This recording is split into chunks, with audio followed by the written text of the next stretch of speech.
servidor Alfredo Portillo les da la más cordial bienvenida a esta segunda jornada de nuestra cátedra Ignacio Ellacuría, que lleva por título Rupturas, Suturas y Reconstrucción Social. El día de hoy, a cargo de nuestra Universidad La Salle, Oaxaca, estaremos abordando en este tema de la justicia social post-pandemia. Para dar inicio a este momento de reflexión, de análisis, damos la bienvenida a la maestra Rocío Ocadiz Luna, rectora de nuestra Universidad La Salle, Oaxaca, quien nos dará un mensaje de bienvenida. Maestra. Muy buenos días. Reciban un saludo muy cercano en estos días en que la cercanía está cobrando su verdadero sentido. Hace ya un par de años, en esta casa de estudios, invitamos al doctor Juan Antonio Ojeda, hermano de La Salle y asesor del Vaticano en materia educativa, a compartir con nosotros su amplio conocimiento sobre el trabajo en redes, dada la apremiante necesidad de su implementación en nuestra comunidad. En aquella ocasión, el hermano, entre otras ideas, nos decía que en nuestra sociedad hemos puesto de bandera la mediocridad. Hoy no puedo estar más de acuerdo con él. A mi juicio, la mediocridad es sinónimo, en muchos casos, de esa patológica comodidad en la que caemos como individuos y como sociedad a la menor provocación. Nada más cercano a la mediocridad que sentirnos cómodos con las realidades que tenemos. Cuando nos sentimos cómodos con nuestro sistema democrático tal como ha funcionado, cuando pensamos que la verdadera transformación de las estructuras está en manos de quienes detentan los gobiernos federal, estatal y municipal, cuando nos sentimos muy a gusto con las promesas hechas o con las realidades que enuncian en los informes de gobierno, que dicho sea de paso, todos sabemos que son realidades casi totalmente maquilladas, estamos sumiéndonos lastimosamente en la mediocridad. Y no hay nada mejor para recuperarnos de la mediocridad que sentirnos profundamente incómodos. Que nos incomoden los sin nombre, los desaparecidos, los hambrientos, los lastimados por este sistema económico, los verdaderamente fastidiados por esta pandemia. Que nos irriten las estadísticas, el número de mujeres violentadas, ultrajadas y muertas, el número de personas que no reciben atención en los hospitales, el número de proyectos gubernamentales que no toman en cuenta a todas las personas que serán afectadas y no beneficiadas por los mismos, el número de seres humanos a los que se les niega sistemáticamente la posibilidad de ser atendidos en sus necesidades más simples. Que nos fastidien las leyes sin sentido, como aquellas que aspiran a regular aspectos que por los elementos con los que contamos en la vida real las hacen inoperantes y por tanto absurdas. Temo que poco o casi nada entendimos de aquella célebre lectura del rey autoritario del Principito. Y en fin, que nos sulfuren hasta la exasperación el sinnúmero de realidades que permitimos como sociedad civil y que diariamente cuestan vidas humanas, pérdidas que a la mayoría de nosotros no nos dan ya ni frío ni calor, porque no nos causan ya ninguna incomodidad. Señoras, señores, es tiempo de arriar la bandera de la mediocridad o el barco se hundirá.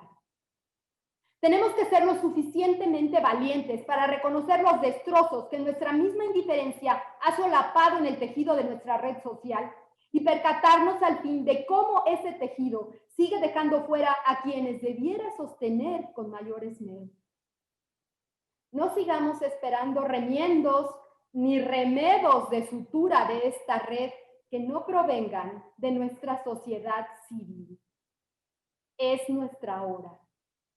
Es la hora de los educadores, de todos los trabajadores que sabemos lo que cuesta ganarse la comida del día, de todos los que sabemos que la existencia del de al lado no significa solo un voto, un número o un ingreso, sino una persona que quiere ser mirada y escuchada.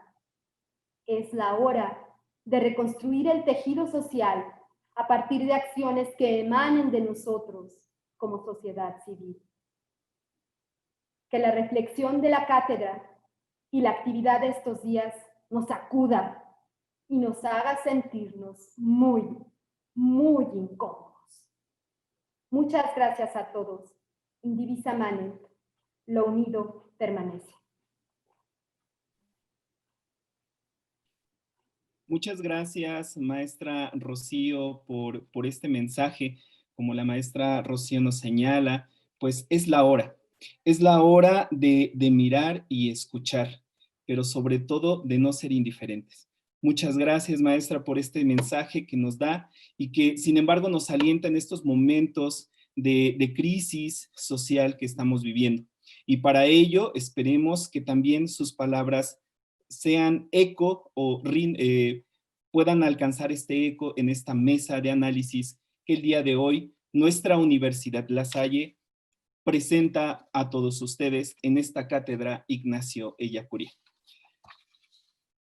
Para dar continuidad a este momento de análisis, me permito hacer algunas precisiones a nuestro público en general. Tendrán ustedes la oportunidad de presentar a lo largo de este ejercicio académico sus preguntas, sus dudas a nuestros ponentes a raíz de sus temas de exposición. Para este momento, nosotros vamos a comenzar con Flor Gutiérrez Gutiérrez.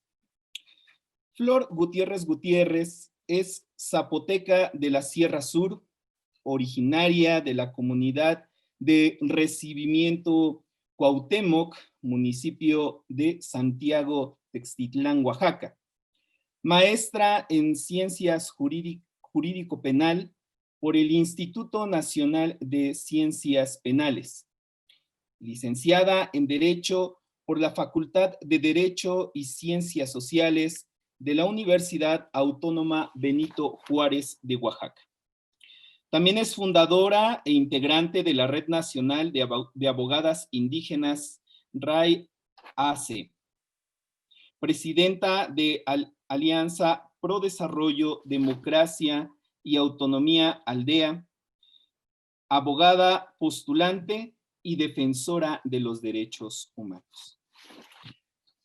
Maestra, tiene un espacio para su reflexión. Adelante. Sí. Shirbeira, muy buenos días a todas y todos. En primer lugar, quiero agradecer al maestro Enrique Tinoco Valle, representante institucional de la Cátedra Latinoamericana Ignacio Ellacuría, de la Universidad La Salle, Oaxaca, por la invitación a participar en la mesa denominada Justicia Social Postpandemia. Quiero iniciar mi intervención citando una parte del artículo 1 de la Constitución Política de los Estados Unidos Mexicanos, en el que establece que en los Estados Unidos Mexicanos todas las personas gozarán de los derechos humanos reconocidos en la Constitución y en los tratados internacionales en los cuales el Estado sea parte. En ese mismo artículo, en el tercer párrafo, establece que todas las autoridades, en el ámbito de sus competencias, tienen la obligación de promover, respetar, proteger y garantizar los derechos humanos de conformidad con los principios de universalidad, interdependencia, indivisibilidad y progresividad.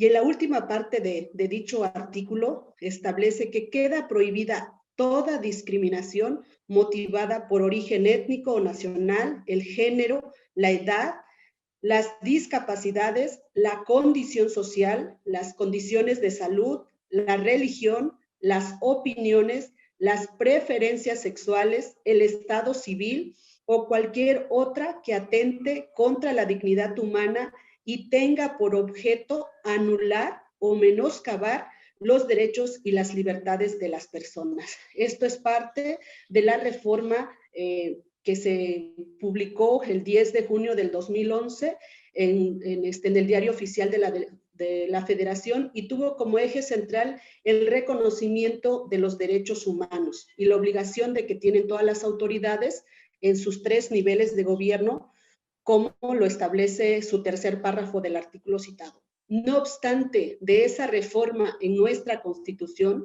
y desde mi experiencia en el acompañamiento y seguimiento de casos como activista y defensora de los derechos humanos, así como desde mi pertenencia étnica y como mujer, el Estado, a través de sus 3 niveles de gobierno y de sus 3 poderes, no ha logrado garantizar desde un enfoque integral los derechos humanos de manera individual y colectiva, sobre todo a los grupos que se encuentran en una situación de mayor vulnerabilidad, como la población indígena, afromexicana, mujeres, la niñez, adultos mayores, discapacitados, migrantes, entre otros grupos, generando con ello mayor desigualdad.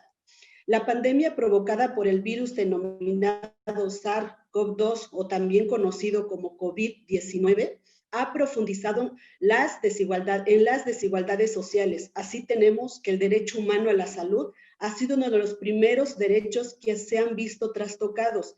El COVID-19 vino a mostrar la fragilidad del sistema de salud público, en el cual ha sido y continúa siendo afectado.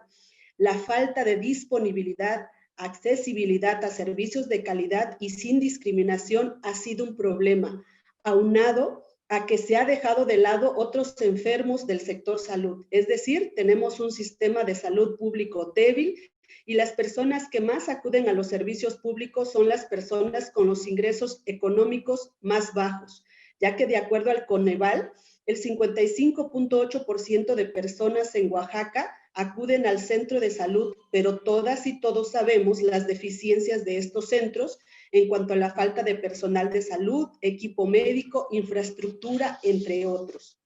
Debido a la pandemia, el sector de salud privado ha encarecido los servicios de salud a pacientes de COVID y solo los que tienen posibilidades económicas acuden con este sector.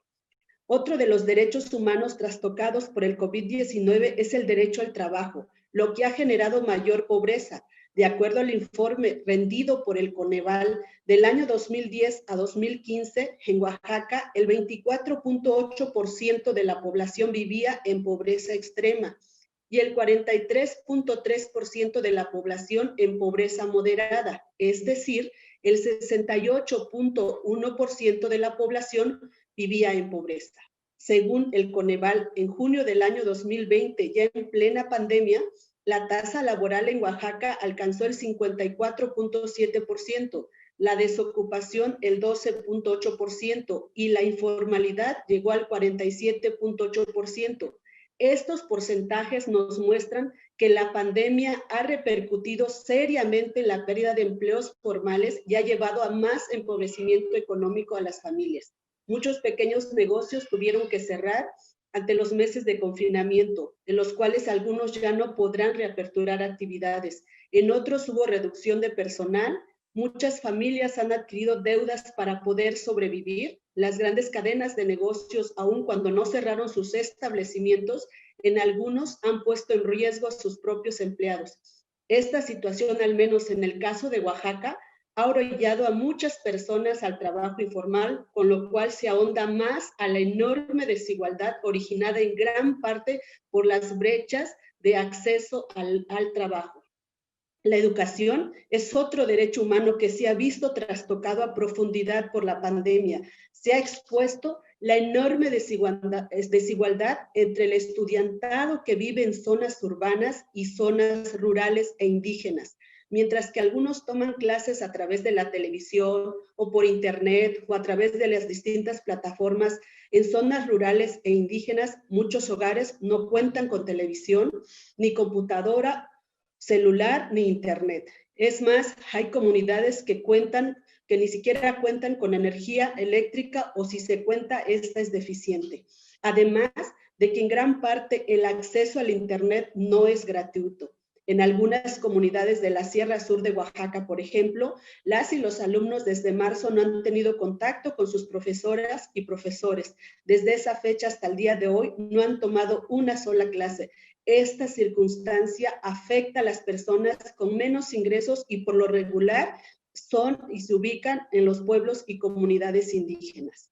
La pandemia también ha visto seriamente afectado el derecho humano de las mujeres a una vida libre de violencia de género. Con el COVID-19 se ha incrementado la violencia de género. De acuerdo a la Fiscalía General del Estado de Oaxaca, hasta el día de hoy, el delito de violencia familiar es el segundo delito que más se ha cometido después del robo. Según la organización Consorcio para el Diálogo Parlamentario y la Equidad en Oaxaca, la violencia familiar y los delitos sexuales en la pandemia registran las cifras más altas en comparación del año pasado. También se ha evidenciado la falta de respuesta pertinente de los órganos de procuración y administración de justicia, sobre todo del Tribunal Superior de Justicia, que aun cuando priorizaron atender los casos de violencia de género, pensión alimenticia, convivencia, guarda y custodia, lo cierto es que muchos de los juzgados, sobre todo en los juzgados mixtos o civiles que se ubican en el área de la región del interior del estado, no están atendiendo con prontitud ni rapidez, alegando falta de personal. En algunos cerraron completamente los juzgados, además de los acuerdos recaídos a los trámites han tardado mucho, más de lo que tardaban con anterioridad. Esto debido a la falta de aplicación de perspectiva de género, intercultural y el enfoque interseccional, es decir, no se actuó ni se actúa con la debida diligencia, no se ha brindado una atención oportuna a las víctimas y tampoco se ha trabajado de manera coordinada. Aunado a todo esto, la pandemia vino a recrudecer los roles de género hacia las mujeres, ya que muchas mujeres no solo realizan su trabajo desde casa, sino que además realizan las actividades de la casa y ahora están al pendiente de las clases virtuales de sus hijas e hijos, lo que sin duda incrementó las horas laborales y la violencia hacia las niñas y niños. Y ante este panorama, ¿qué debemos hacer? El reto es mayúsculo para el Estado y los tres órdenes de gobierno, en el que se deben de implementar políticas públicas, programas, acciones encaminadas a fortalecer el sistema público de salud para que se garantice el derecho humano a la salud, independientemente de las circunstancias que estamos viviendo, ya que la pandemia no puede ser un pretexto para que el Estado deje de cumplir con sus obligaciones. De la misma forma, se deben de implementar estrategias para la generación y acceso de empleos bien remunerados y con las prestaciones que la ley establece.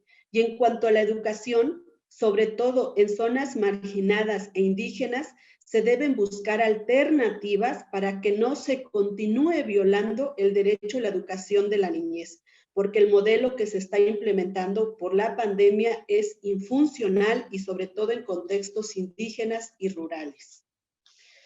Además, al momento de diseñar y construir, sobre todo implementar las políticas públicas, programas, acciones, reformas, etcétera, se deben de realizar consultas libres, previas e informadas de buena fe y pertinentes a la ciudadanía, es decir, a la población, donde se coloque a las personas de manera individual y colectiva en el centro, en el que se tenga como premisa fundamental el derecho a tener derechos desde la diversidad y pluralidad de nuestra sociedad para hacer frente y erradicar las desigualdades estructurales que se han incrementado con el COVID-19.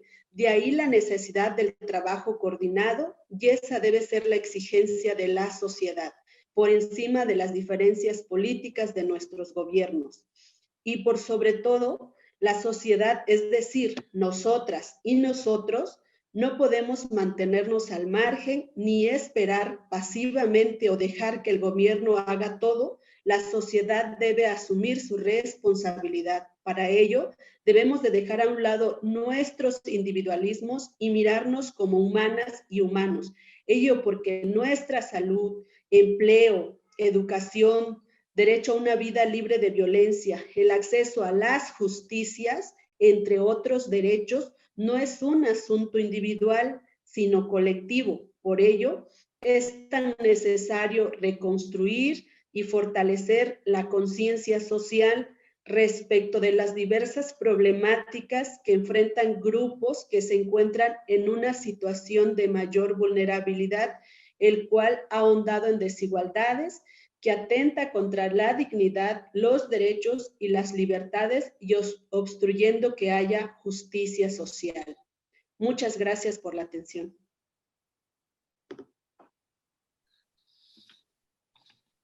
Muchas gracias, Fátima, por este análisis que hace. Flora. Perdón, Flora, una disculpa. Por este análisis que nos hace sobre la realidad de Oaxaca, que sin duda siempre ha estado ávida de justicia social, de esta reestructuración de la sociedad y sobre todo de nuestras comunidades. Este Oaxaca tan azotado por la pandemia y por muchas otras situaciones que hemos estado viviendo a lo largo de este tiempo. Muchas gracias. Vamos a escuchar en este momento a Fátima Patricia Hernández Alviso. Ella es abogada y consultora en enfoque de derechos humanos, perspectiva de juventudes y género.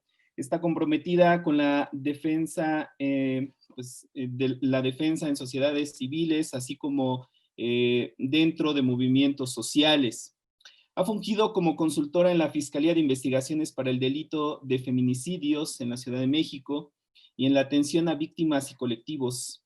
Asimismo, ha coordinado y facilitado proyectos de impacto social con asistencia financiera en la Unión Europea, en México, el INE, CONAPRED, Indesol, la Agencia de Cooperación Alemana en México, etc.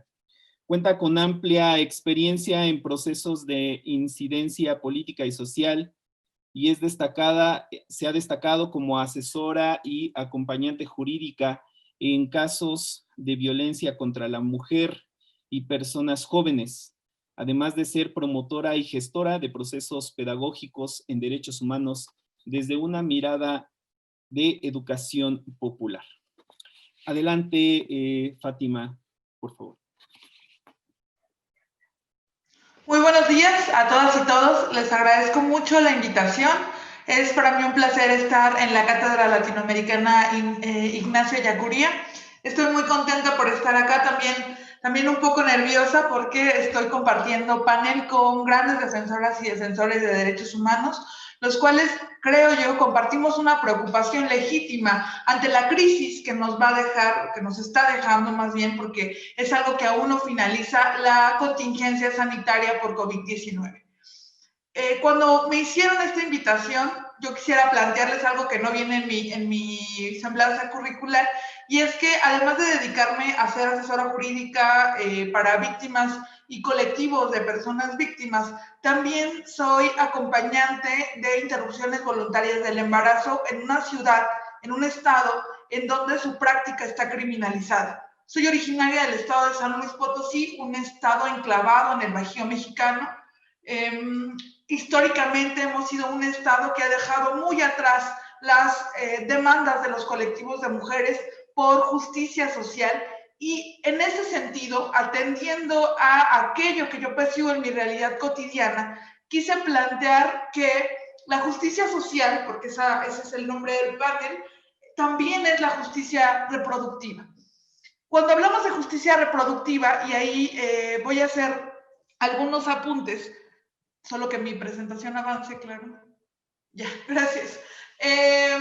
Bueno, lo primero que me gustaría platicar con ustedes es que todos estos efectos que la maestra Flora ya nos compartía, y algunos efectos, claro, que hablamos de forma diferenciada para mujeres, han impactado a mujeres y niñas de forma distinta. Las mujeres y las niñas hemos vivido esta contingencia y viviremos sus efectos de forma diferenciada.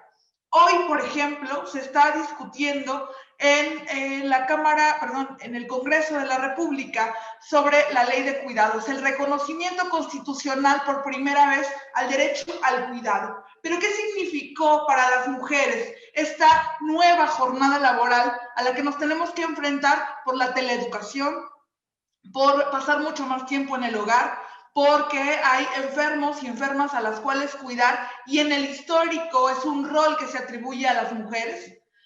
ONU dice que los hombres antes de la pandemia dedicaban 8 horas semanales, 8.9 horas semanales al trabajo de cuidados y trabajo doméstico. Las mujeres, por otro lado, dedicamos 3 veces más. Y ante la contingencia, algunas personas estiman, algunas instituciones educativas y académicas estiman que estamos dedicando 3 veces más de lo que antes dedicábamos al trabajo de cuidado. ¿Qué significa esto para las mujeres? Ahora, adicional al trabajo de cuidado, a esta doble y triple jornada laboral que se ha encarecido para las mujeres, se hizo de manifiesto que existe una agudización de la precarización económica y laboral para nosotros. ¿A qué me refiero con esto? Igualmente, algunas estimaciones señalan que la mayoría de los empleos perdidos ante el COVID-19 han sido empleos de mujeres. Se estima que más del 85% de trabajadoras del hogar quedaron desempleadas, siendo uno de los sectores más golpeados por las distintas crisis económicas que nuestro país ha atravesado. Voy a centrarme primero en estos dos, porque para hablar de justicia reproductiva, para poder hablar del ejercicio pleno de los derechos sexuales y reproductivos de las mujeres y las niñas, tenemos que entender que un piso mínimo para lograr la justicia reproductiva es la atención a la garantía plena de los derechos económicos, sociales, culturales y ambientales de toda la población. Entonces, tenemos un contexto en donde se agudiza la pobreza de las mujeres, un contexto que asimismo le da nueva carga laboral, y además de todo esto, o más bien resultado de todo esto, comienza a existir un aumento en la violencia hacia las mujeres en contextos públicos y en contextos privados. Estos contextos públicos y privados, ¿a qué nos referimos? La maestra Flora señalaba un aumento claro en las cifras de la Fiscalía Oaxaqueña en temas de violencia familiar y algunos otros delitos relacionados con género. Esto no es casualidad, no solo está pasando en Oaxaca, en el estado de San Luis Potosí, en la Ciudad de México, en el Estado de México, estamos viendo cómo aumentan las denuncias a delitos relacionados con las mujeres o en los que las mujeres somos principales víctimas, como la violencia familiar, los delitos sexuales, la desaparición, la trata de personas y otros delitos por el estilo. Cuando hablamos sobre cómo pareciera que es un campo de disputa, no solamente hacia el exterior, sino también hacia el interior de los hogares, veremos cómo hay un despunte en las cifras de feminicidio en el país. El secretario de Seguridad Nacional en sus últimos informes ha señalado cómo hemos tenido un aumento, pero una disminución de otro tipo de delitos. Es muy interesante porque el robo, por ejemplo, ha disminuido en cierta medida y en ciertos estados de la República, pero por otro lado, las muertes violentas de mujeres, los feminicidios han ido a la alza. ¿Qué quiere decir esto? Que la pandemia ha tenido efectos diferenciados para cómo las mujeres vivimos nuestra vida y hacemos ejercitable el derecho a una vida digna. Aunado a todo esto, nos vamos a encontrar con que antes de la pandemia, solo 2 estados permitían la interrupción legal del embarazo. Eso dejaba al resto de las mujeres en el país indefensas y además que parecía que tenías más derechos en unos estados que en los otros y nos colocaba en una situación de vulnerabilidad si decidíamos no continuar con una situación de embarazo e incluso en los estados como el nuestro, en el que es posible interrumpir ante casos de violación o violencia sexual, era muy difícil acceder a esto por los propios prejuicios, por la criminalización social de la práctica. Ante la contingencia, tenemos un servicio de salud desbordado, un servicio de salud al que le está costando mucho trabajo y eso tiene que ver con una precarización histórica del sector salud. le está costando mucho trabajo dar abasto a la cantidad de personas que contrajeron esta enfermedad COVID-19 y no están pudiendo responder ante las necesidades diferenciadas de las mujeres, y una de ellas es el acceso a métodos anticonceptivos. Entonces, una mujer que decide interrumpir en un estado como el mío, como San Luis Potosí, como Veracruz, en donde además tienen más restricciones, en torno al tipo penal que tienen vigente en su estado, ciudades como Chihuahua, que tienen una lejanía profunda a la Ciudad de México o a Oaxaca, y además de tener una dificultad para el acceso a métodos anticonceptivos, nos estamos enfrentando a una agudización de la violencia doméstica, de la violencia en el espacio privado, por parte de una pareja o de un victimario conocido que se encuentra todo el tiempo con ella. Y además de todo esto, si ella decidiera interrumpir de forma legal, tendría que trasladarse. Y en medio de una pandemia, ¿en qué riesgos estamos colocando a las mujeres y las niñas para poder acceder a un derecho reproductivo como la elección de cuántas hijas e hijos tener? Cuando yo hablaba, cuando me hicieron la invitación para hablar de justicia social en un contexto post-pandemia, yo lo que me preguntaba, y creo que seguramente fue una pregunta que nos atravesó a todas y todos los panelistas, es cómo la justicia social repercute en mi trabajo cotidiano. En mi caso, al ser mujer, al ser una mujer joven, de un estado conservador, en donde hay muchas restricciones para el ejercicio pleno de los derechos de las mujeres, para mí cruzaba pensar que la justicia social habla también de la justicia reproductiva. ¿Por qué? ¿Por qué hablar de la justicia reproductiva cuando estamos hablando de justicia social? Porque es parte de... Cuando hablamos sobre que el cuerpo de las mujeres también es un territorio en disputa, que el cuerpo territorio se vincula con las luchas territoriales en contra del extractivismo, con las pugnas por la defensa de los territorios, por la defensa del agua, por las pugnas por justicia, para mí era muy claro que tenía también que hablar de justicia reproductiva. ¿Qué es la justicia reproductiva entonces? La justicia reproductiva es una cita del Fondo de Aborto para la Justicia Social, María, es cuando se logra el bienestar físico, mental, espiritual, político, social y económico de las mujeres, adolescentes y niñas a través del ejercicio y protección de sus derechos humanos. Es un enfoque positivo que vincula la sexualidad, los derechos humanos y la salud a los movimientos de justicia social, al poner al aborto y los asuntos de salud reproductiva en un contexto amplio de bienestar y salud para las mujeres, las familias y las comunidades.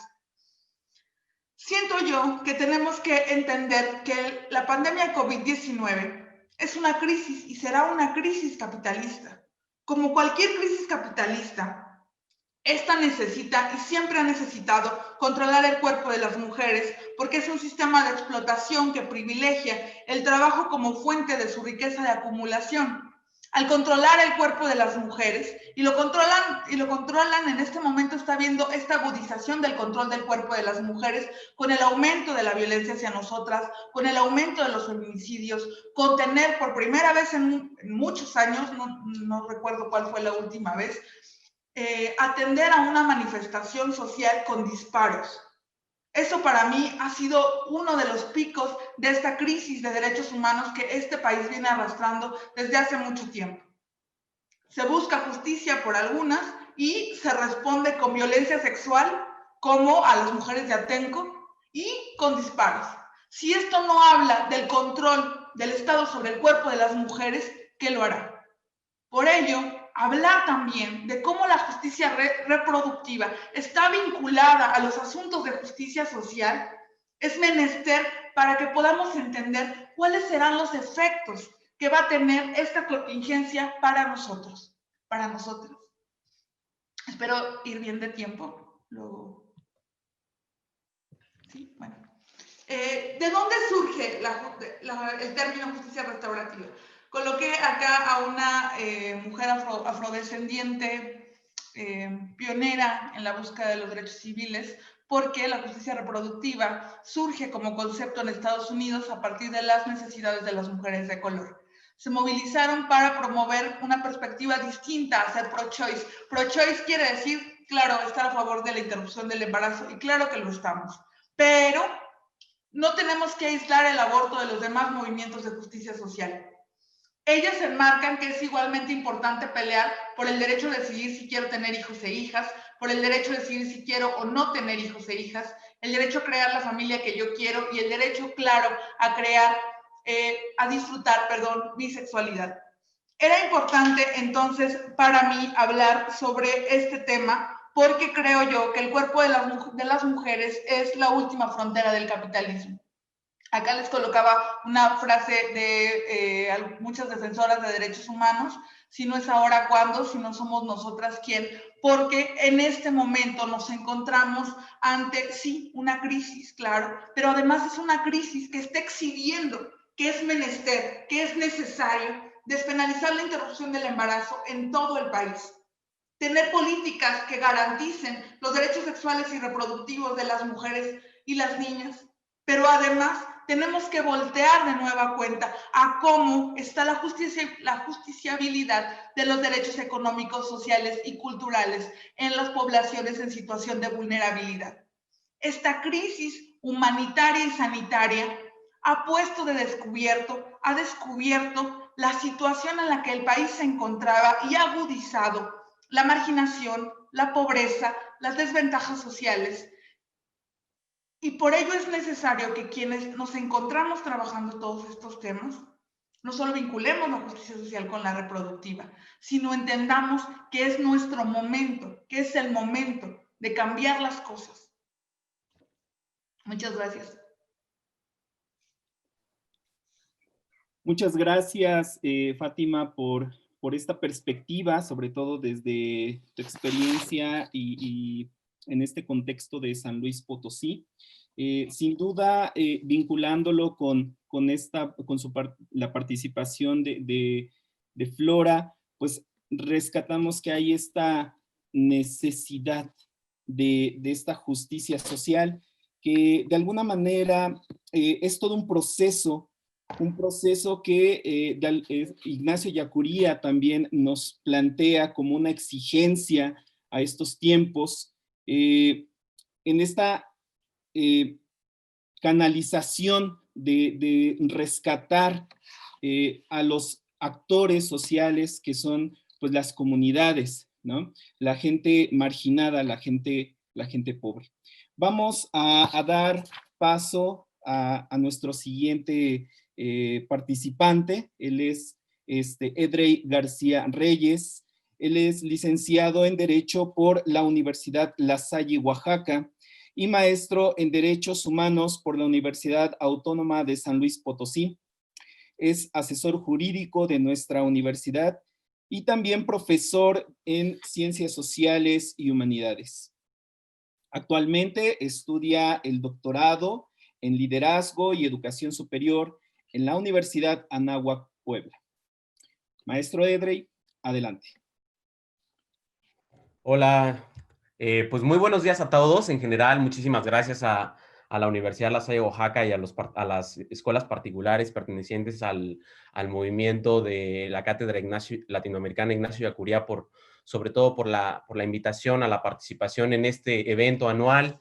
Un poquito de manera más coloquial también, creo que voy a ser el portavoz de un sentimiento generalizado que tenemos los miembros de La Salle, Oaxaca, que formamos parte de la cátedra, que sentimos mucho el no poder recibirlos en el espacio físico, ¿no? Sobre todo porque estábamos, al inicio de la pandemia, estábamos todos muy entusiasmados en poder compartir con ustedes, pues, el espacio de La Salle y sobre todo, pues, conocernos entre todos, ¿no? Sin embargo, pues, platicábamos que la pandemia viene a cuestionar muchísimas cosas y sobre todo a poner un reto también en la forma de cómo socializamos las partes que nos dedicamos a teorizar, a reflexionar, a problematizar, desde el espacio académico, desde el espacio jurídico, desde el espacio ciudadano también, de que nos hemos ido hacia una telerrealidad que el propio Ignacio Ellacuría ya venía comentando, ¿no? Bueno, eso en general. Gracias, maestro Alfredo, por la semblanza curricular. En general, a mí me gustaría participar un poco desde la perspectiva del cuál es el papel que tienen las instituciones de educación superior, pero también desde una aproximación de la pluralidad del propio ser de Ignacio Ellacuría. He preparado una presentación por ustedes que precisamente aborda esta diversidad ontoantropológica de Ignacio Ellacuría, que está retomada un poquito desde una ponencia que tiene el maestro Juan José Tamayo, donde habla sobre los diversos modos de ser de Ignacio Ellacuría. Entonces, bueno, vamos para allá y ya vamos platicando como en esto.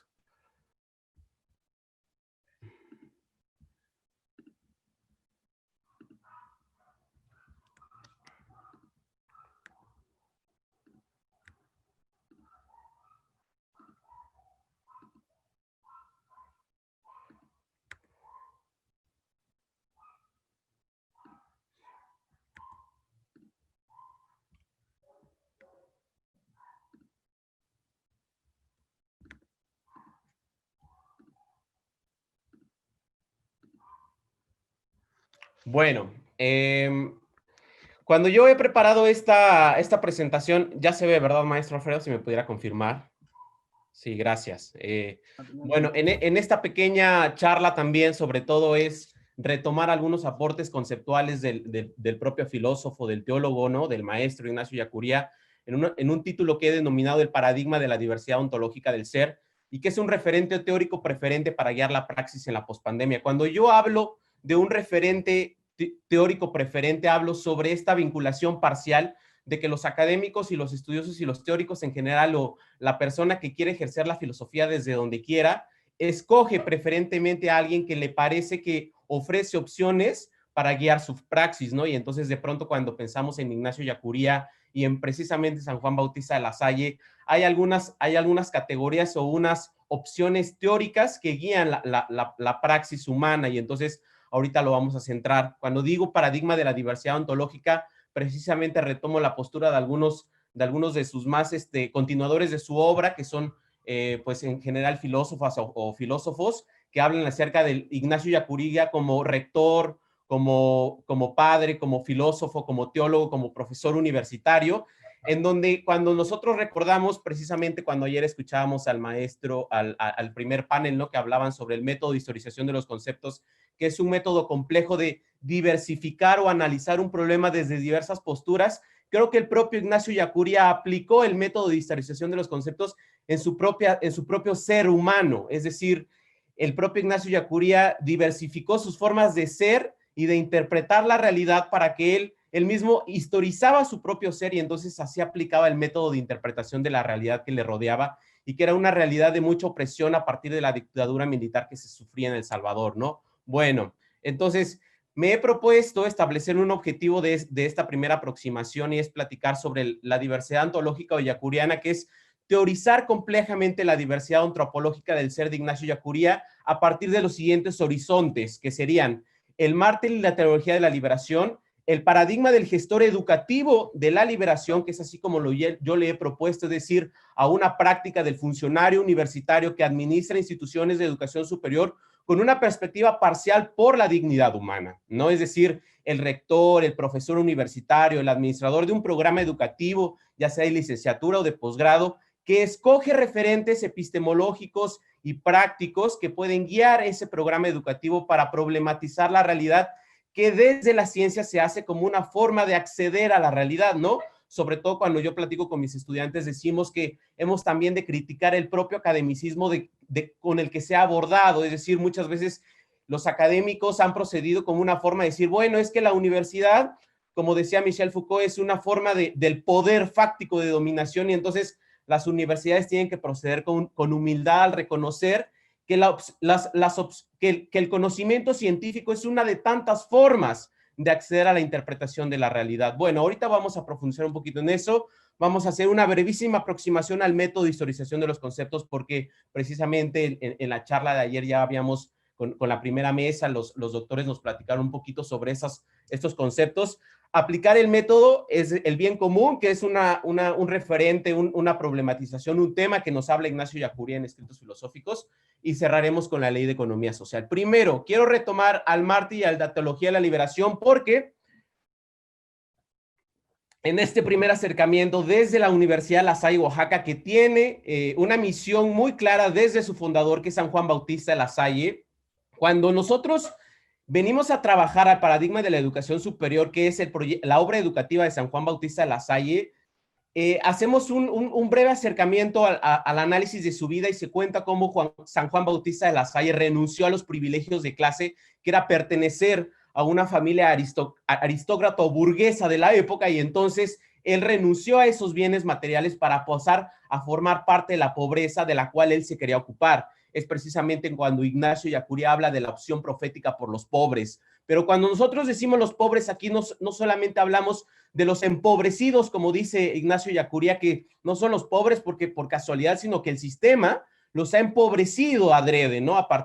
Aquí se retoman algunas posturas filosóficas o epistemológicas como de los autores de Coloniales de la Liberación, cuando dice que no hay modernidad sin colonialidad, es decir, que el desarrollismo y los países centrales han construido su riqueza a partir de la explotación del tercer mundo, ¿no? Incluso yo me acuerdo que cuando estaba haciendo la tesis encontré un artículo que decía, el dueño de tal industria de cines amasa su riqueza sobre la pobreza de sus empleados. Y entonces ahí recuerdas, ¿no? Aníbal Quijano diciendo que no hay modernidad sin colonialidad. Bueno, y entonces el mártir de Ignacio Ellacuría nos recuerda este momento en el que es asesinado junto con las dos mujeres salvadoreñas y los compañeros jesuitas, y entonces el nombre resuena en el mundo a partir de cómo una persona que suele ser incómoda y que incomoda sobre todo a esas personas que no quieren que cambien las cosas, esas voces son calladas y entonces se vuelve un símbolo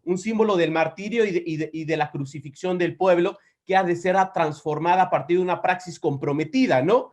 Cuando nosotros recordamos el ser de los hermanos de La Salle, ellos tienen una frase un símbolo también, ¿no? Que la representa, que es el Signum Fidei, que es el signo de fe, es decir, el signo de fe es decir, que en la práctica humana, en la práctica antropológica, en el ejercicio del ser social, el ejercicio del ser humano, el Signum Fidei ha de ser la representación de que tú eres lo que el evangelio o que la práctica del ser de Jesucristo era, de deberse a los pobres, de vivir como una persona pobre, pero en realidad con un compromiso del horizonte profético y de la utopía del reino de los cielos, es decir, comprobar en la materialidad y en la vida común y corriente el reino de los cielos que se configura aquí y ahora, es decir, que el reino de los cielos no es ese lugar mistificado y paradisíaco al cual vamos a llegar, sino que ese se construye aquí y ahora, ¿no? Y entonces recordamos algunas categorías que maneja Ignacio Ellacuría cuando dice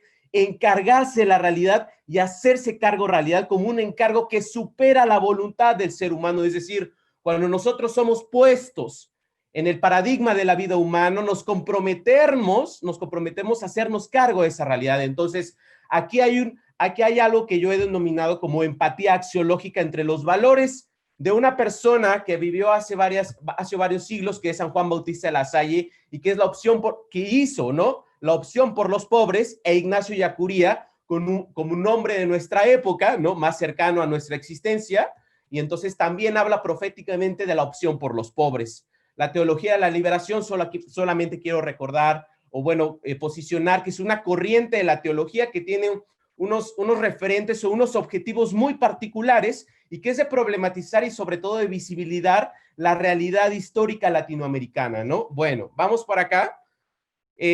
Solamente quiero como posicionar esta parte muy particular de la figura del rector, es decir, el paradigma del gestor educativo que yo ya había mencionado, es decir, cómo la sociedad civil a partir del paradigma de la educación superior, por ejemplo, la escuela hoy aquí la Ibero, por ejemplo, ¿no? Y la Salle que vienen a mi cabeza, no así la Universidad Autónoma de San Luis Potosí al ser una universidad pública. Bueno, aquí estos movimientos de educación superior que son pues básicamente impulsados por particulares, como también ellos están en la posibilidad de unirse a un proyecto de construir un mundo socialmente diferente, es decir, pero que dignifica a la persona humana. Y entonces aquí el gestor educativo que administra estas universidades y que administra la impartición de la educación superior, ofrecen, no imponen, sino que ofrecen referentes epistemológicos para que los estudiantes, ¿no?, problematicen la realidad. Por eso también creo que Ignacio Ellacuría es muy empático con los valores que él propone serían como empáticos con la propuesta que hace Paulo Freire con la pedagogía de la liberación. Y bueno, aquí se proponen a otros autores y entonces recordamos que el rector mártir pues es esta figura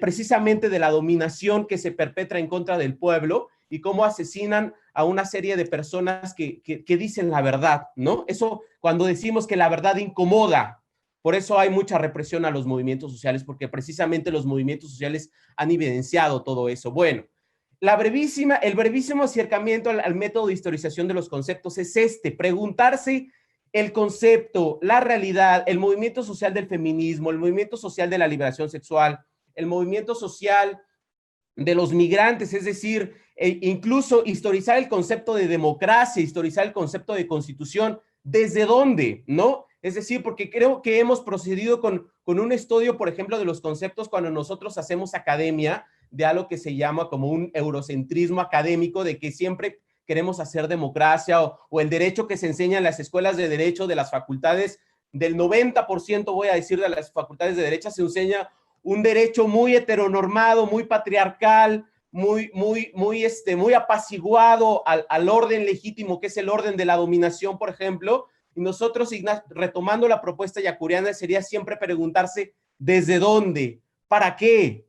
¿Para proceder con la dominación o para tratar de impulsar la liberación de las personas? ¿Para quién hacemos derecho? ¿Para quién hacemos educación superior? ¿No? Para dignificar la autonomía de los pueblos y las comunidades originarias de México o la dignidad de los habitantes de las ciudades que viven en las periferias, por ejemplo, que sufren la precarización económica, la precarización jurídica o la precarización antropológica, ¿no? Es decir, tendremos que verificar la praxis, qué tipo de praxis estamos comentando o criticando. Cuando nosotros decimos garantizar el derecho universalmente, hablamos de la garantía efectiva de los derechos humanos, porque precisamente Ignacio Ellacuría retoma una frase muy importante que dice que cuando un derecho es garantizado solamente para un sector de la población y no para todos los que dice el discurso, ese derecho deja de ser pretendidamente universal y entonces deja de ser un derecho humano y se convierte en un privilegio de clase, ¿no? Un privilegio de clase social. Es cuando nosotros recordamos en el aula de clase a los estudiantes que hoy en día en la educación superior es un derecho de clase, porque no todos los jóvenes que están en edad de acceder a la educación superior tienen ese derecho garantizado y entonces tristemente la educación superior hoy es un privilegio de clase que críticamente nosotros tendríamos que poner al servicio de los pobres jurídicos, como decía Fátima, ¿no? Es decir, ¿por qué unas mujeres de otros estados tienen más derechos que otras? ¿Que no se supone que hay una igualdad jurídica? Bien lo posicionaba la Lic Fátima de por qué unas mujeres sí pueden ejercer el derecho al aborto y otras no. O sea, ¿por qué hacer esas diferencias? Bueno, Ignacio Ellacuría siempre nos dice que tenemos un compromiso de verificar cuál es, hacer un examen de las condiciones reales y dejar de idealizar que todos somos iguales, es decir, voltear a ver la pluralidad. Bueno, aplicar el método del bien común. Me permito recordar a Ignacio Ellacuría un par de conceptos aquí cuando dice que no hay bien particular sin referencia al bien común. Ignacio Ellacuría nos recuerda que hay un proyecto de comunidad pendiente. Y si no está pendiente es que nunca se ha ejecutado y que históricamente hemos procedido con una dominación del individualismo porque el sistema económico dominante así nos ha dicho, que hemos de competir los unos con los otros en vez de proceder con una cosmovisión de acompañamiento, de coexistencia. Cuando el doctor Alejandro decía el día de ayer el concepto de respectividad que manejaba él, ¿no? Bueno, voy a seguir un poquito para acá. Me voy a permitir cerrar con esta parte, decir, los derechos humanos son muchas cosas, son un discurso, son un momento ideológico, son un momento de la praxis, pero también son una posibilidad de defensa jurídica, ¿no? Es decir, los derechos humanos, independientemente de todas las aristas de configuración y de problematización que tienen, hay una parte jurídica que pretende ser defendible, ¿no? El artículo 3º constitucional, en un objetivo de justicia constitucional, es reconocer cuál es el discurso puesto ahí.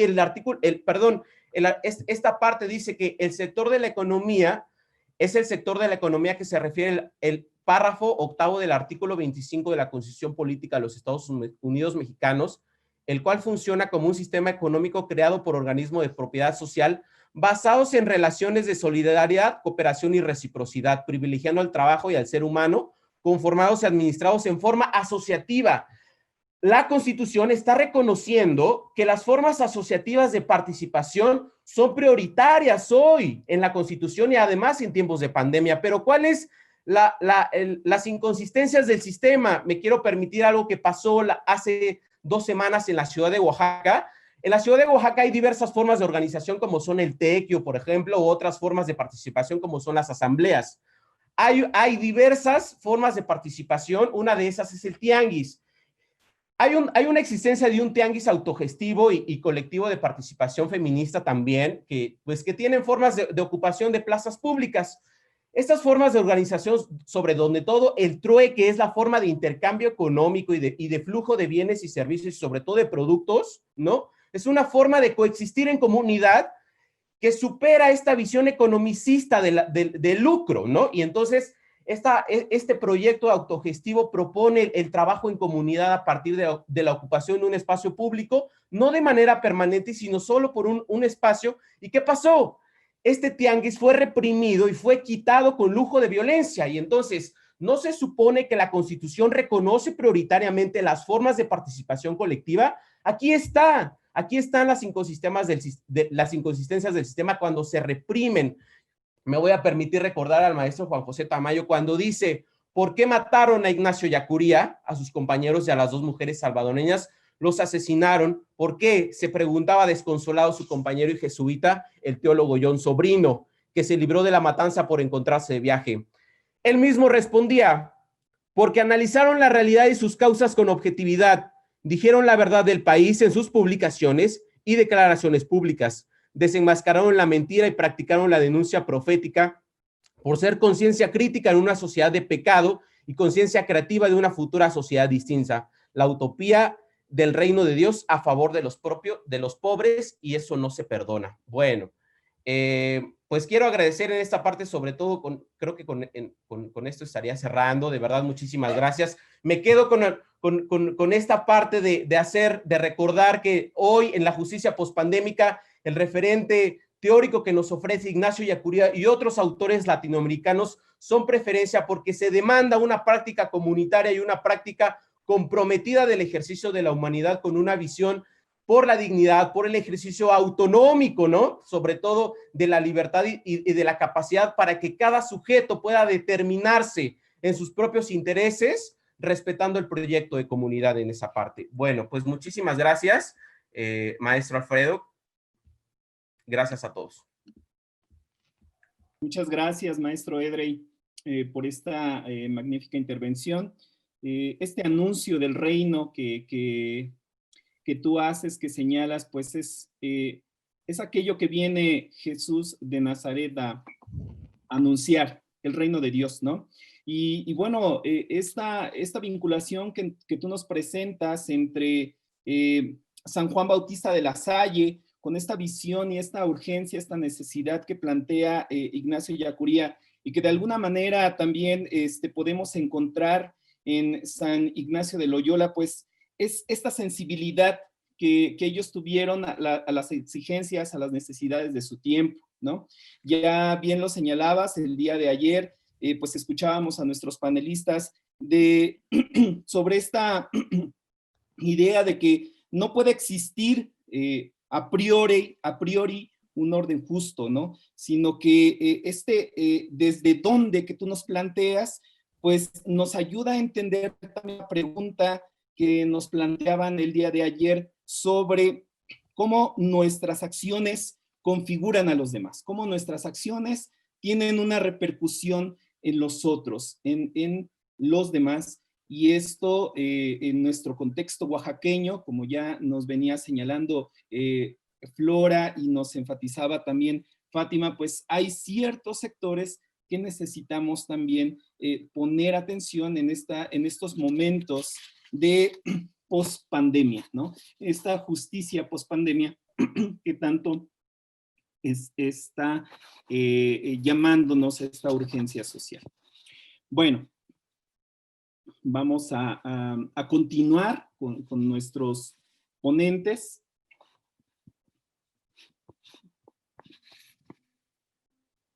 En este momento damos la bienvenida a Luis Enrique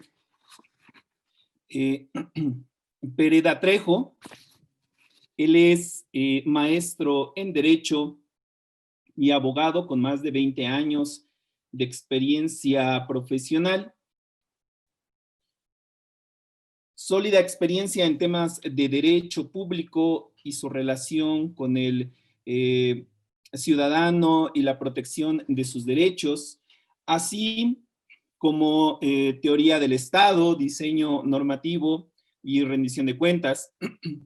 Actualmente es profesor de Derecho en el ITAM y La Salle, Oaxaca, así como doctorando en el Instituto de Investigaciones Jurídicas de la UNAM. Tiene una columna quincenal en el portal Cuestiones y participa con un comentario editorial todos los viernes en una radiodifusora de California en Estados Unidos. Maestro Luis Enrique, adelante, por favor. Gracias, muchísimas gracias. Buenos días, Alfredo, Flora, Fátima, Edrey, un gusto compartir panel con ustedes. Espero que el sonido se oiga bien. Si es así, comienzo. Bien, hace 13 años, exactamente 13 años, la Asamblea General de la ONU afirmó que la justicia social no puede alcanzarse si no hay paz y seguridad, o si no se respetan todos los derechos humanos y las libertades fundamentales. En México, ese escenario no existía en marzo de 2020 y ciertamente no va a suceder en 2021. Pero si no comenzamos a trabajar ya en construir esas condiciones básicas para la vida en sociedad, jamás sucederá. A partir de la pandemia, mucha gente ha perdido o perderá sus empleos, y eso seguramente significará más desigualdad, pobreza e inseguridad. Proveer de justicia social es una exigencia ciudadana y una obligación del Estado, que nos involucra a absolutamente todas y a todos. Es decir, no se trata de ver desde la ventana la acción o la omisión del Estado. Y a esta reflexión nos llamaba la rectora Rocío en la mañana. No se trata de ver pasar las cosas, se trata de indignarse y actuar. Quiero ser muy claro, el Estado tiene la obligación de poner al servicio de los gobernados los recursos, bienes o servicios públicos, no solo para permitir, sino para facilitar que cada uno de nosotros podamos alcanzar nuestros respectivos planes de vida. Pero la situación no es fácil. La violencia doméstica contra las mujeres, como ya lo ha dicho Flora y Fátima, se ha incrementado exponencialmente durante los meses de pandemia. Las compras de emergencia que hace el Estado, todos los estados, municipio, ámbito estatal, ámbito federal, las compras de emergencia para insumos para la salud a través de adjudicaciones directas y no a través de licitaciones públicas, ponen en duda la transparencia de la operación y son un gran caldo de cultivo para la corrupción o por lo menos para la ineficiencia en el gasto. No importa el ámbito de gobierno del que hablemos, esto aplica para el ámbito federal, para el estatal y para el municipal. Todos y cada uno de ellos necesariamente deberán de replantearse su plan de gobierno. La pandemia significa un antes y un después para muchas cosas, también para los planes de gobierno de ayuntamientos, gobernadores y presidenta de la República.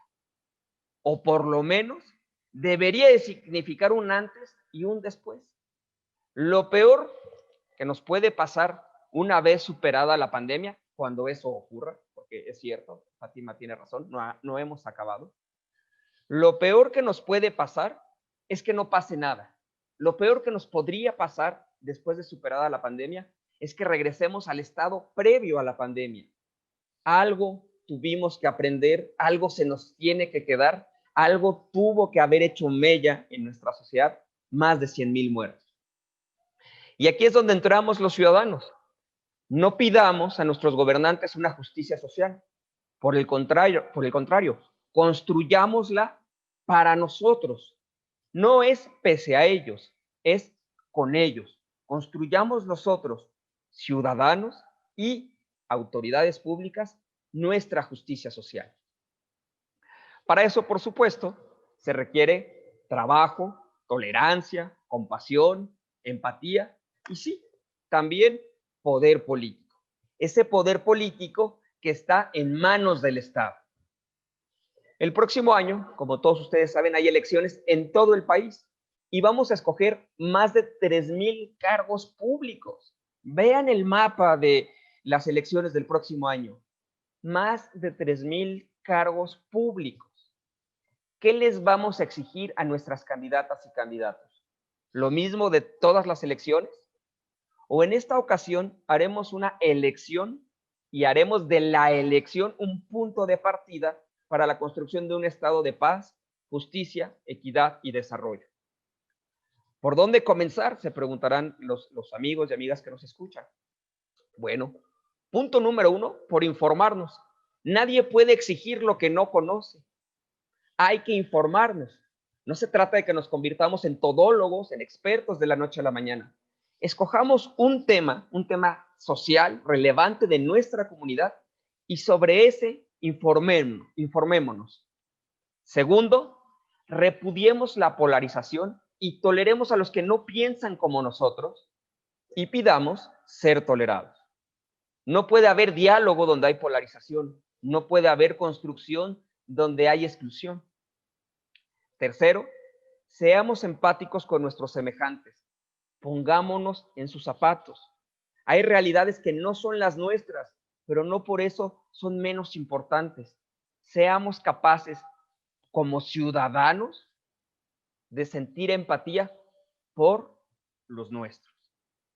Cuarto punto, una vez que hemos hecho el 1, el 2 y el 3, el cuarto punto es exigirle a nuestros servidores públicos que hagan lo mismo, que se informen, que sean tolerantes, que no polaricen y que sean empáticos. La justicia social no va a existir si solo se queda en discursos. La justicia social tiene que ser una realidad. Quinto punto.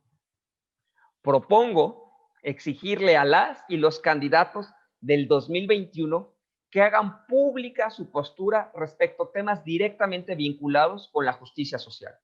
Por ejemplo, estos 7 temas básicos. Cada uno puede construir su lista de temas básicos. Para mí, los 7 temas básicos que creo indispensable preguntarle a todos los candidatos y candidatas que tenga yo a mi alcance, no importa si es para un ayuntamiento, si es para un gobierno estatal o si es para un gobierno federal. Necesito preguntarles, creo importante, preguntarles cuál es su postura respecto de 1, impuestos y contribuciones. La discusión, por supuesto, no es si hay o no impuestos. Estos están ahí y llegaron para quedarse. Se necesitan. Está bien. La discusión es cómo se reparte ese dinero. Es público que algunos gobernadores tienen una percepción de que no se distribuyen los ingresos federales de acuerdo a principios objetivos y transparentes para todos. Hay que preguntarle a nuestros candidatos cuál es su postura respecto al federalismo fiscal. 2, hay que preguntarle a nuestras candidatas y candidatos de 2021 cuál es su opinión respecto a la prisión preventiva oficiosa. ¿Quién puede pensar que en un país con un elitista acceso a la justicia, el ampliar la prisión preventiva pueda ayudar de algo? Esto es simplemente más gente pobre en la cárcel esperando turno para ser enjuiciada por un sistema propenso a la corrupción. Esto no va a ser las calles más seguras. Dejemos de comprar promesas de campaña estúpidas. Esta es una promesa de campaña estúpida. Meter más gente a la cárcel sin un juicio previo, y eso es la prisión preventiva oficiosa, no va a solucionar nada. 3, programas sociales. Los programas sociales no pueden ser clientelares, tienen que ser temporales, transitorios, en lo que se logra sacar a las personas, ayudar a las personas en situación de vulnerabilidad de salir de esa situación. En otras palabras, hay que empoderar a las personas. ¿Cuál es la opinión de sus candidatos y candidatas respecto a los programas sociales? ¿Dar más sin ningún mecanismo de control? ¿Qué medidas proponen? Cuarto tema, uso de las Fuerzas Armadas. Más militares significan menos autoridades civiles. Es una simple ecuación aritmética. Más militares significa menos civiles en el poder político. Más militares no es sinónimo de seguridad. Como ya se ha visto, el tema de inseguridad en las calles, en las carreteras, en el monte, es igual o peor que en años anteriores. Los militares no son la solución al problema. Sí son una ayuda. Por supuesto que su labor es muy importante, pero no puede estar todo centrado en el uso de las Fuerzas Armadas. Quinto punto, salud. Si la pandemia por el COVID-19 no ha sido una tragedia todavía mayor a la que ya es, se debe en gran medida a la heroicidad del personal médico, pero no se debe al aparato de Estado puesto al servicio de la salud de las personas. ¿Pueden imaginar el terror, la angustia, la desesperación, la frustración de un papá que tiene un hijo en un proceso, en un tratamiento contra el cáncer, que tiene que dejarlo en el hospital porque debe de salir a bloquear una avenida para que le hagan caso y le prometan una fecha en la que va a ver la medicina que hoy no hay? De la salud no se puede decir más que dos cosas: heroicidad de nuestros médicos y enfermeras, de nuestras doctoras, y por supuesto, un gran saldo pendiente del sistema. Sexto punto, educación y acceso gratuito a Internet. Si algo ha logrado la pandemia es ensanchar la brecha entre ricos y pobres. O, en este caso, mejor dicho, quienes pueden pagar una computadora y su respectiva conexión a Internet, de aquellos que simplemente no pueden y por eso se quedan atrás en las discusiones públicas y en los procesos de aprendizaje y enseñanza. Esta misma conversación, esta rica y muy interesante conversación con los colegas del panel, simplemente se ha quedado lejana, indisponible para quien no tiene una computadora y un acceso a Internet. Séptimo punto, combate a la corrupción. Combatir la corrupción requiere más estrategias y menos protagonismos. Requiere resultados tangibles en la vida cotidiana de las personas y se ejecuta desde todos los ámbitos de gobierno a través de métodos y sistemas públicos. ¿Cuáles van a aplicar nuestras candidatas y candidatos en 2021? Combatir la corrupción no es exhibicionismo, es prevención. A cofre abierto hasta el más santo peca, dice la sabiduría popular. ¿Qué mecanismos de prevención de actos de corrupción hay? La adjudicación directa, permítanme decirle que no es uno de ellos. Cuando le exijamos a nuestras candidatas y candidatos que queremos entender junto con ellos la justicia social, digámosle también que sabemos que la justicia social no es sinónimo de demagogia social.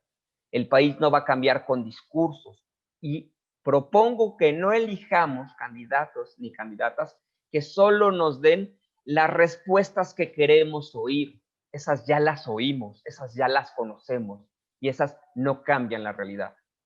Propongo que nos informemos, sintamos empatía, seamos tolerantes, exijamos a nuestras autoridades, a nuestros candidatos y candidatas que hagan lo mismo y que nos digan cuál es su postura específica en el ámbito de sus atribuciones respecto de los temas sensibles de nuestras comunidades que nos pueden ayudar a construir la justicia social que tanto necesitamos y que nos merecemos. Finalmente, una vez dicho esto, mi propuesta es que ahora el siguiente paso es participar, involucrarnos, construir, entre otras cosas, justicia social. No podemos ser lo que seamos, académicos, profesores, empleados públicos, empresarios, amas de hogar, carpinteros, choferes de taxi. No podemos ser pasivos, tenemos que ser activos. Participemos en política, hagamos uso del poder político para construirnos justicia social. Y esto no es que nos inscribamos a un partido político, por el amor de Dios, eso sería participación en los aparatos partidistas. Eso se vale, a quien le gusta, está muy bien, maravilloso. Pero participemos en las discusiones de nuestra polis, participemos en política, seamos parte de las discusiones de lo que nos es común a todos. Exijamos a nuestros candidatos y a nuestras candidatas. Agrupémonos con las personas que piensan como nosotros y tienen los mismos intereses que nosotros. Participemos, no solo veamos, es decir, construyamos entre todos justicia social. Muchísimas gracias por su tiempo. Un gusto estar con ustedes y quedo atento por si hay preguntas. Gracias. Muchas gracias, Luis. Sin duda nos has dado algo muy puntual, ¿no? Acciones concretas para precisamente ejercer esta justicia o delinear un camino para señalarnos esta dirección hacia la configuración de un espacio común que es precisamente de lo que Ignacio Ellacuría quiere, ¿no? Esta configuración de este espacio común donde nos hemos dado cuenta, señalaban nuestros panelistas el día de ayer, que tanto el Estado como las empresas en este momento de pospandemia no han podido responder a las necesidades, a la urgencia de estos tiempos, de esta contingencia.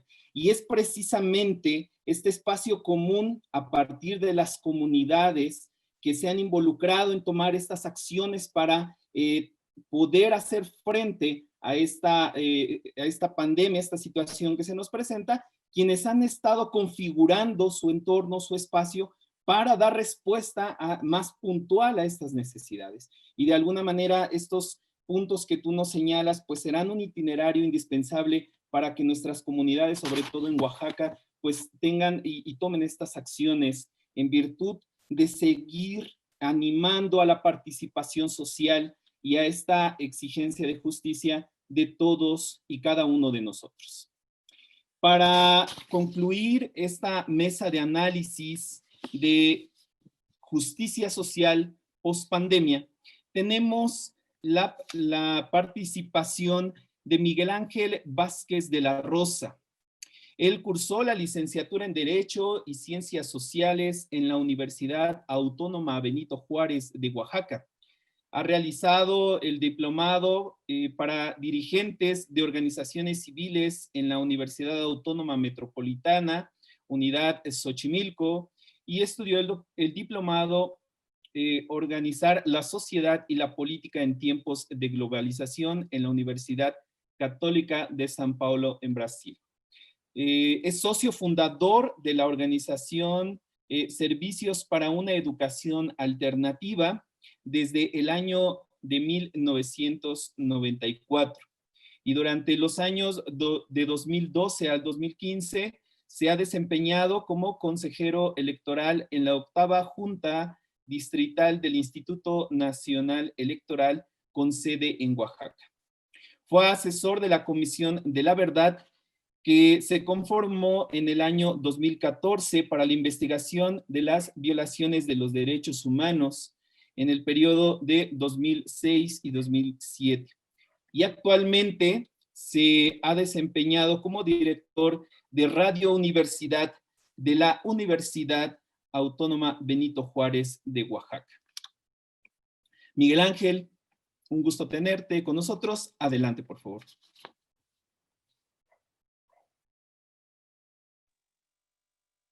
Muchas gracias, Alfredo. Muchas gracias por permitir este diálogo. Agradezco y reconozco la participación de mis compañeros Flora, Fátima, Edrey, Luis y tu moderación, Alfredo, en este diálogo necesario e importante en términos de analizar la justicia social en la pospandemia. Antes de iniciar esta intervención, quiero agradecer esta invitación especialmente al maestro Enrique a participar en esta cátedra latinoamericana Ignacio Ellacuría. Ignacio Ellacuría ha sido uno de los pensadores que ha influido de manera más importante en el pensamiento de muchos jóvenes de mi generación. sobre todo quienes provenimos de procesos eclesiales en la iglesia oaxaqueña, ha sido pues un referente y un guía. De hecho, tengo aquí un libro que me regalaron, el rector mártir, justamente la intervención de la que hablaba el compañero Edrey. Me parece importante el aporte de Yacuría porque nos permite historizar la realidad, ¿no? Nos permite hacer un análisis de la realidad compleja en la que vivimos, donde hay distintos actores en disputa y donde tenemos una clase dominante que cada vez socava más las acciones que hacen desde las capas de los sectores empobrecidos de la sociedad para transformar las realidades sociales actuales. Tengo aquí también, además del libro de Ignacio Yacuría, tengo un cubrebocas, símbolo de estos días.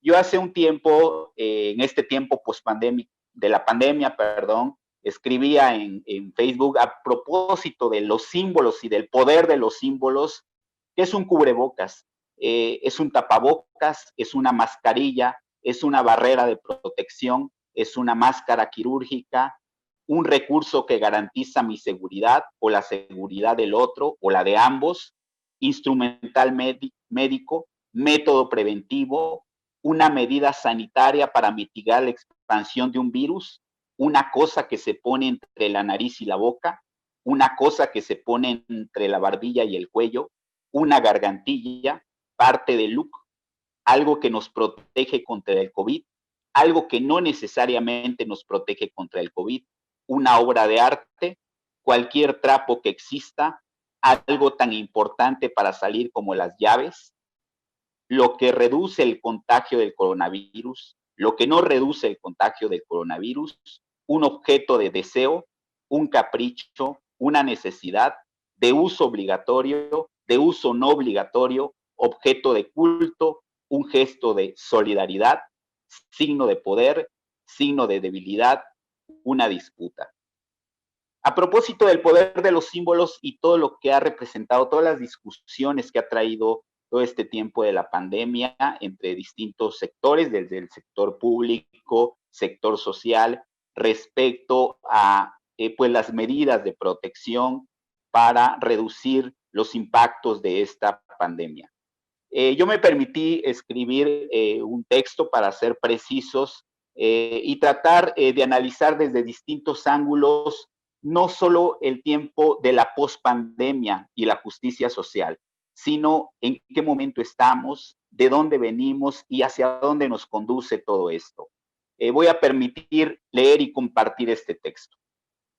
El día de ayer se cumplió un año de que fuera reportado oficialmente el primer caso de COVID en el mundo, 17 de noviembre de 2019. Y aunque hay versiones que señalan que llevaba más tiempo desarrollándose esta enfermedad, lo cierto es que esta pandemia es muy reciente, muy enigmática y muy sorpresiva para la humanidad. Desde hace tiempo se venía hablando de un cambio de época. Muchos consideraban que el cambio de época lo representaba el salto tecnológico a nivel mundial con la era de la información y la revolución digital. Moisés Naim, el analista venezolano, representó este cambio de época con lo que llamó las tres revoluciones. La revolución del más, la revolución de la movilidad y la revolución de la mentalidad. La primera de estas tres revoluciones, la primera, nos dice Naim, obedece a los cambios en el aumento de todo. Hay más personas en el mundo, hay más pobreza, hay más inseguridad, hay más armas, hay más alimentos, hay más desnutrición, más personas inconformes, más violencia. La segunda revolución, la segunda es la revolución de la movilidad. Es el fin del público cautivo. La gente se desplaza a todas partes del mundo. La población migrante está transformando las empresas, las religiones, la cultura y el poder político. Y la tercera es la revolución de la mentalidad. Mayor educación e información, especialmente en la gente joven. Mayor conciencia en los temas de derechos humanos, cuidado del medio ambiente, justicia social y equidad de género. Sin embargo, hoy ese mundo que nos plantea Moisés Naim antes del COVID, hoy ese mundo ya no existe o no en su totalidad. Hoy asistimos a nivel global a un cambio de época. Ese cambio de época está marcado sin duda alguna por la pandemia del COVID-19. ¿Cuáles son las características de este cambio de época? La ruptura, la incertidumbre, la falta de capacidad para construir narrativas, este quiebre en las relaciones sociales donde parece que algo termina y algo nuevo comienza. Estamos en un momento donde al parecer resulta más difícil entender el mundo e intentar predecirlo. Por ello, para pensar en un mundo post-COVID, es importante analizar y pensar en el mundo que fuimos construyendo, en el mundo antes de la pandemia. Este mundo que fuimos construyendo se volvió complejo y contradictorio, justo como lo marca Moisés Naim en sus 3 revoluciones. Pienso que este mundo, desde el análisis de la justicia social, ha tenido 2 ejes fundamentales de reflexión: la desigualdad social y económica y la falta de acceso, tal y como lo han expresado ya previamente los compañeros y compañeras que me antecedieron. Hoy, en plena pandemia, se reflejan de manera más nítida estas 2 contradicciones: la desigualdad y la falta de acceso. El Papa Francisco habla de la cultura del descarte y de la población del desecho. Dice Francisco: vidas descartadas, vidas indignas, porque no cumplen el criterio de utilidad. La sociedad actual usa esta vara de medir y pierde lo que hace valiosa la vida humana. En esta situación de pérdida de los auténticos valores, se pierden también los deberes inalienables de la solidaridad y la fraternidad humana. Hasta aquí el Papa Francisco. La vida post pandemia tendrá que ser distinta. Sin embargo, no es sencillo, porque a los efectos de un mundo como lo conocíamos, tendremos que enfrentar también los impactos de la pandemia en las personas. El confinamiento y las medidas adoptadas y las no adoptadas han incrementado la pobreza en los hogares, el desempleo, la violencia, la deserción escolar, el consumo de alcohol y drogas, la ansiedad y la depresión, el deterioro de la salud. En un estudio del Coneval, titulado La política social en el contexto de la pandemia, se estima que la pandemia dejará como resultado 9 millones más de pobres en el país. Señala el estudio del Coneval: la crisis podría provocar que la población que en 2018 no era pobre ni vulnerable tenga afectaciones que los lleven a encontrarse en condiciones de pobreza o vulnerabilidad. El estudio también señala que son las mujeres quienes enfrentan la pandemia con mayor desventaja: condiciones laborales precarias, aumento de jornadas de trabajo, mayor compromiso en las labores de cuidado a niños, niñas y enfermos, y mayor trabajo doméstico. A todo esto, y para hacer predicciones y tratando de esbozar escenarios, no sabemos aún en qué tramo de la gran vía de la pandemia estamos.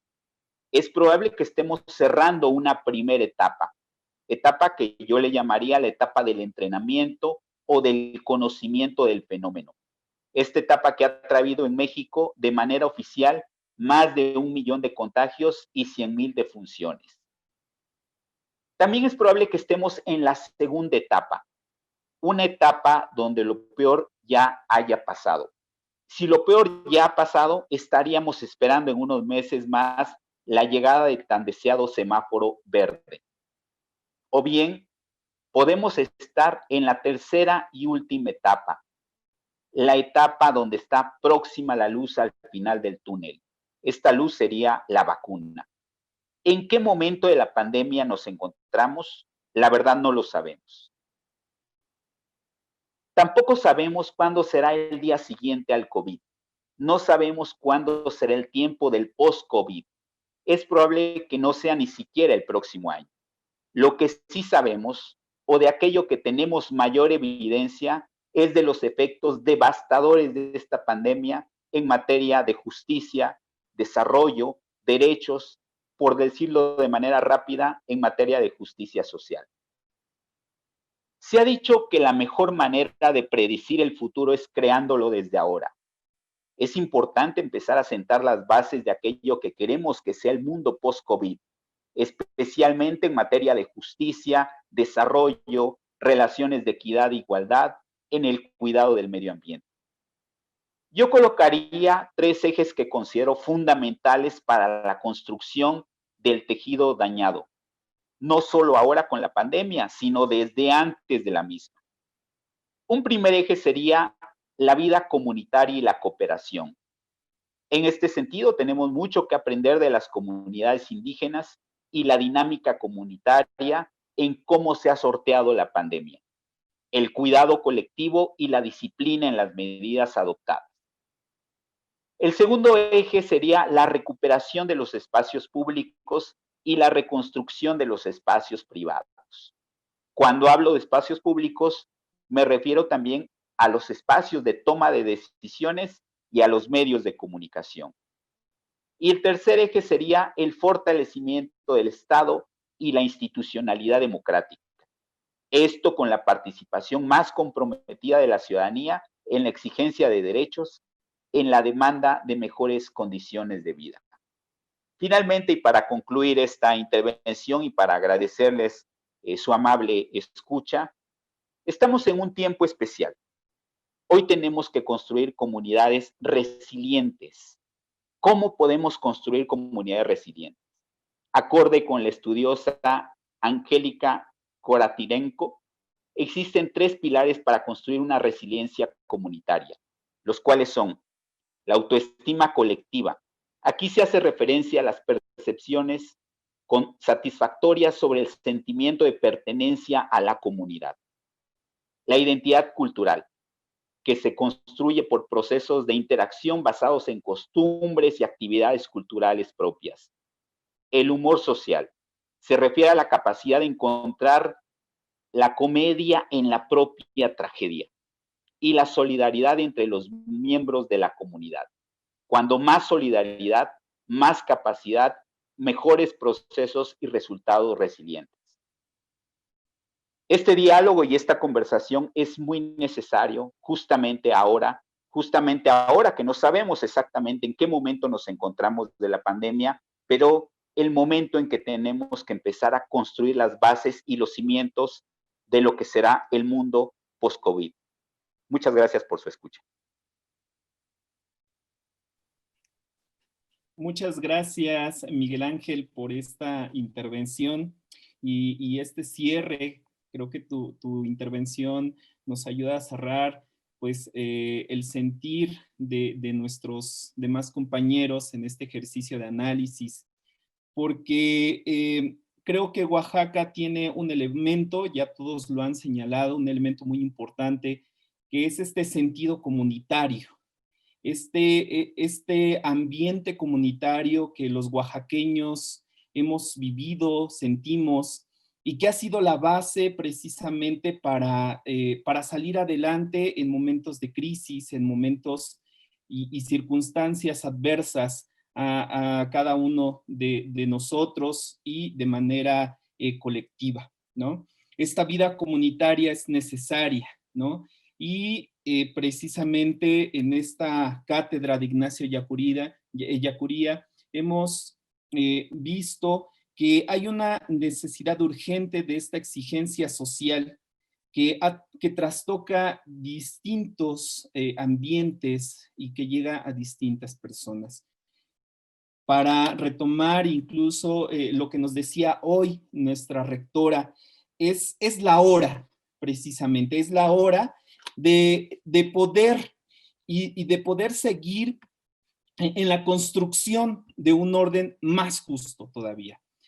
Agradecemos a todos ustedes, Flora, Fátima, Edrey, Luis, Miguel Ángel, este momento, este espacio que nos han compartido ustedes, esta reflexión en torno a esta cátedra de Ignacio Ellacuría, que lleva por título Rupturas, Suturas y Reconstrucción Social.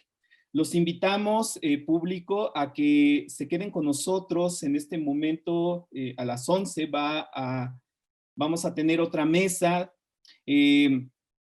a cargo de la Ibero México sobre el tema de violencia y justicia, sanciones, reparación del daño, mediaciones, que sin duda también será algo muy, muy llenador, constructivo para todos nosotros. Pues agradecemos a todos su presencia, gracias a las universidades jesuitas que nos han invitado a esta cátedra de Ignacio Ellacuría. La Universidad La Salle les agradece y esperemos que este ejercicio siga dando mucho más frutos. Muchas gracias a todos, buenos días. Indivisa Manet, lo unido permanece.